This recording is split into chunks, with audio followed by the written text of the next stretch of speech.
नमस्कार, मैं अनीता चौधरी और न्यूज़ अड्डा पे आप सभी का स्वागत है। जय भारत, जय हिंद। आज हम इतिहास के उन स्मृतियों में जाएंगे जहां शौर्य की गाथा छिपी हुई है।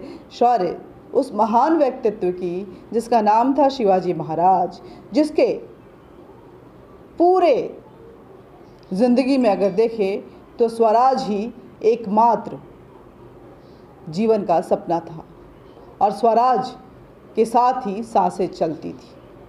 शिवाजी महाराज की वैसे तो अनेक गाथाएं हैं जिसको कि बखान करना इतना आसान नहीं है और जिसको छोटे से समय में समेटना इतना मुमकिन भी नहीं है, लेकिन फिर भी एक कुछ कहानियों को हम यहाँ पे लाने की कोशिश करेंगे। उन्हीं में से एक कहानियाँ हैं 3 उंगली।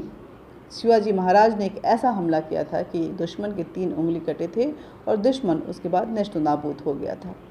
शिवाजी महाराज की अगर बात करें तो शिवाजी महाराज के किलों में पुणे का लाल महल बहुत महत्वपूर्ण था। उन्हें बचपन से बहुत सा समय वहाँ बिताया था, पर उस समय की बात है ये जब उस किले पर औरंगज़ेब के मामा शाइस्ता खान का कब्ज़ा था। उसके 1 लाख सैनिक महल के अंदर और बाहर तैनात थे। जिस घटना का आज जिक्र करने जा रही हूँ वो उस वक्त में 6 अप्रैल को घटा था और इस घटना का बेहद महत्व भी है, घटना रोचक भी है। महल के अंदर और बाहर बड़ी तादाद में सैनिक तैनात थे, पर शिवाजी ने भी संकटों से हार कहाँ मानना सीखा था। उन्होंने स्वयं ही इस अपमान का बदला लेने का निश्चय किया कि कैसे आखिर जिस महल में वो बचपन में खेलते थे उस पर किसी मुग़ल का कब्ज़ा हो जाए और वो वहाँ पे बैठ के अपनी अय्याशियाँ कर रहा हो। 6 अप्रैल 1663 चैत्र शुक्ल 8 की मध्य रात्रि की ये बात है। उन्होंने इसी दिन को, इसी मुहूर्त को निश्चित किया किले पर हमला के लिए। यह दिन औरंगज़ेब के शासन के वर्षगांठ की थी। उन दिनों मुसलमानों के रोजे चल रहे थे। दिन में तो बेचारे कुछ खा नहीं सकते थे, पर रात में खाने पीने और फिर सुस्ताने के अतिरिक्त कुछ और भी कई अय्याशियों के काम जो हैं उनके चालू रहते थे। इसी समय शिवाजी ने मैदान मारने का निश्चय किया। हर बार की तरह इस बार भी अभियान के लिए सर्वश्रेष्ठ साथियों का, उनके सैनिकों का चयन किया गया। 3 टोलियों में सारे वीर चल पड़े। द्वार पर पहरेदारों ने रोका पर बताया कि गश्त से लौटते हुए देर हो गई है। ऐसा कहकर शाइस्ता खान की सेना में मराठे सैनिक उन्हीं के भेष में वो घुस गए, क्योंकि शाइस्ता खान के सेना में बहुत सारे हिंदू भी थे, इसलिए काम इतना मुश्किल नहीं हो रहा। उनका घुसना थोड़ा आसान रहा, अतः पहरेदारों को शक भी नहीं हुआ और द्वार खोलकर उन्हें अंदर जाने की इजाज़त दे दी गई। सब महल के पीछे पहुंच गए। माली के हाथ में कुछ अशर्फियाँ रखकर उसे चुप रहने की हिदायत दी और फिर शिवाजी ने महल के चप्पे चप्पे से, जो कि परिचित थे, उन्होंने वो अपने टारगेट पे चल पड़े। वो अपने मंजिल की तरफ आगे बढ़ गए। वो रसोई की तरफ होते हुए शाइस्ता खान के पास जाना चाहते थे। रसोई में सुबह के खाने की तैयारी चल रही थी। हिंदू सैनिकों ने चुपचाप सब रसोइयों को, जो वो खाना बना रहे थे, उनका खात्मा करके उन्हें यमलोक पहुंचा दिया। थोड़ी सी आवाज़ हुई पर फिर सभी शांत हो गए। दीवार के उस पार जनाना खाना था, जहां शाइस्ता खान अपनी बेगमों और अपनी कीप्स जो थी उनके साथ अय्याशियाँ करने में बेसुध था और वो सोया हुआ था। शिवाजी के साथियों ने यह दीवार गिरानी शुरू कर दी। 2-4 ईंटों के गिरते ही हड़कंप मच गया। एक नौकर ने भागकर शाइस्ता खान के दुश्मनों को आने की इत्तला दी, खबर दी। यह सुनते ही शाइस्ता खान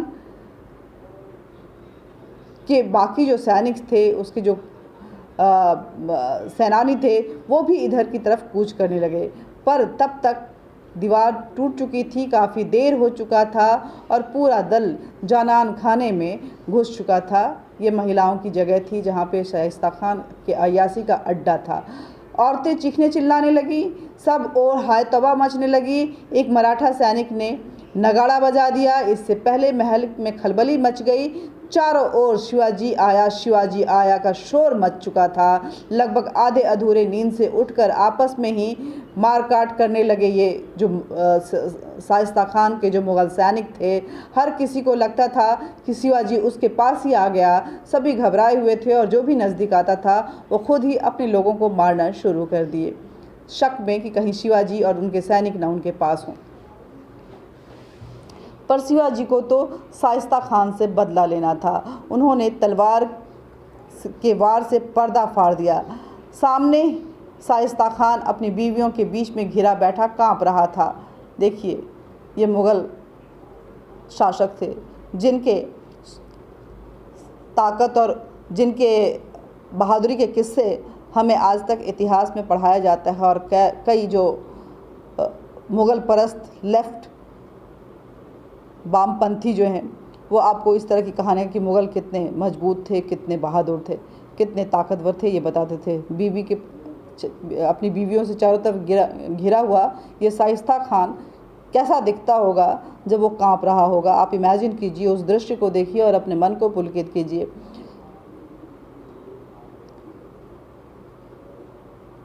एक बीवी ने समझदारी दिखाते हुए दीपक बुझा दिया। चारों तरफ अंधेरा हो गया। बीवियों के अब शाइस्ता खान को भागने का मौका मिल गया। उसने आओ देखा न ताओ बीवियों को वहीं छोड़ दिया और खिड़की के नीचे कूद पड़ा। पर तब तक शिवाजी की तलवार चल चुकी थी और उसकी 3 उंगलियां कट गई। हालांकि शिवाजी को अंधेरे में ऐसा लगा कि अब शाइस्ता खान का खून हो चुका है, शाइस्ता खान मर चुका है, लेकिन वो भागने में सफल रहा अंततः।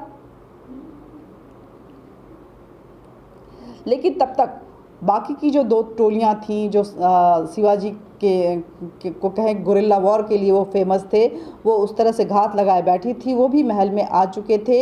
इसी बीच मराठों ने मिलकर मुख्य द्वार खोल दिया। शिवाजी और उनके साथी भी मारो काटो का शोर मचाते हुए महल पे कब्जा कर चुके थे। अब खान की वहाँ एक दिन भी रुकने की हिम्मत नहीं हुई। वह गिरे हुए मनोबल के साथ औरंगजेब के पास भागा पहुंचा। औरंगजेब ने उसे सज़ा देकर बंगाल भेज दिया। उसकी कायरता की सज़ा उसे मिली। अगले दिन, जिस दिन ये घटना हुई थी, देखिए अभी रामनवमी आने वाला है और इसीलिए मैं ये कहानी आपको सुनाई हूँ कि अगले दिन रामनवमी थी। शिवाजी की माता जीजाबाई को जब ये खबर मिली तो इस सफल अभियान की सूचना पाते ही बेहद खुश हो गई। वो धूम और हर्षोल्लास से त्यौहार मनाने लगी। भगवान राम की पूजा हुई और भगवान शिव जो उनके इष्ट देव थे उनकी जमकर पूजा हुई। मराठा एक बार फिर अपने ताकत का परिचय दे चुके थे।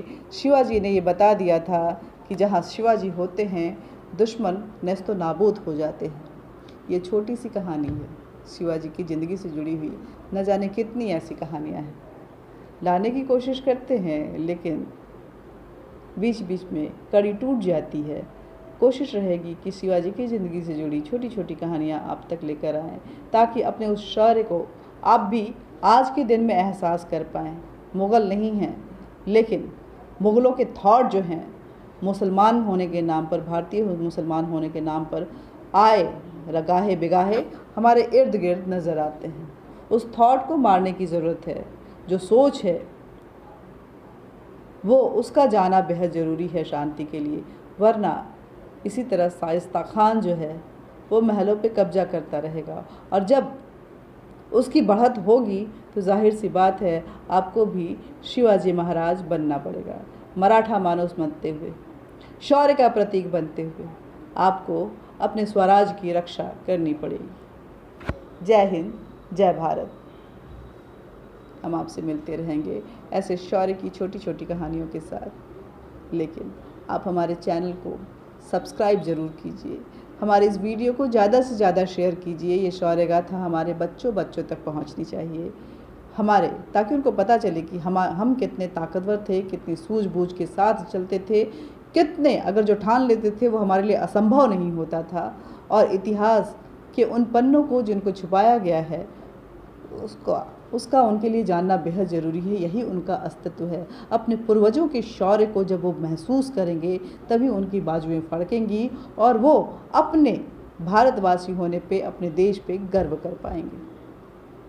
साथ ही लाइक कीजिए, हमारा मोरल हाई होता है।